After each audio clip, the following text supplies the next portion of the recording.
వానమ్మ వస్తానంట మీకు దానా వసుట్టమా దీన వసుట్టమా ఎవర వసుట్టమమ్మ వానమ్మ ఎట్లా పిలుచుకోవాలి వానమ్మను చిన్నపిల్లగానికి గిత్తంత ఉగ్గుగున్నెల పువ్వేసి చందమామ రావే జాబిలి రావని బతిలాడుకోవాలి వానమ్మను. ఇదే మట్టి మీద పుట్టినటువంటి మానుకోట గడ్డ మీద పుట్టినటువంటి మా జయరాజన్న ఎంత ముద్దుగా పిలుచుకున్నాడు.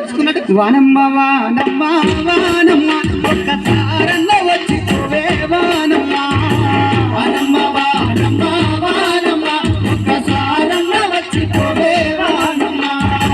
చెరల్లో నీళ్లు లేవు, చెరకల్లో నీళ్లు లేవు, బాగుల్లో నీళ్లు లేవు, ఒక్కుల్లో నీళ్లు లేవు, నిన్నే నమ్మిన రైతు కళ్ళల్లో నీళ్లు లేవు. వానమ్మ వానమ్మ వానమ్మ ఒక్కసారన్న వచ్చిపోవే వానమ్మ వానమ్మ వానమ్మ వానమ్మ ఒక్కసారన్న వచ్చిపోవే వానమ్మ. ఇట్లా పిలుచుకోవాలి అంటే వస్తుంది వాన. ఇక చిరంజీవి గారి సినిమా ఒక పాట ఉంటుంది కదా, వానొచ్చినంటే వరదొస్తుంది, వరదొచ్చినంటే వరదొస్తుంది,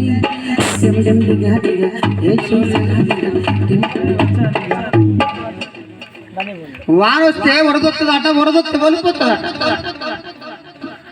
మనకు చెప్పు వానొస్తే వరదొస్తుంది, వరదొస్తే మాకు వలపు రాదురా వణుకొస్తుంది. ఎందుకంటే బతుకు తెరువు కోసం ఇవాళ సిరుకు పడితే సాలిది వాళ్ళు పెట్టాలంటే రైతన్న నాగలు చేపిస్తాడు.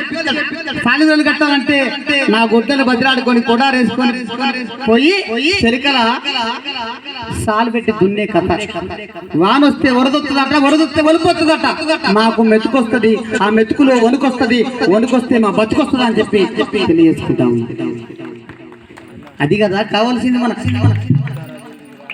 అది కదా మనకు కావాల్సింది. అందుకే నేను ఒక వాన మీద ఒక పాట రాసుకున్నా. శనుకమ్మ చిన్నబోయిందో.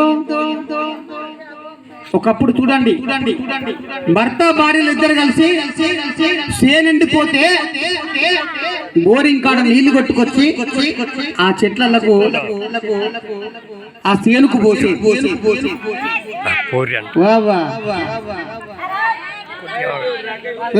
ఎవరు వినబడతాను, వినబడతలేదు.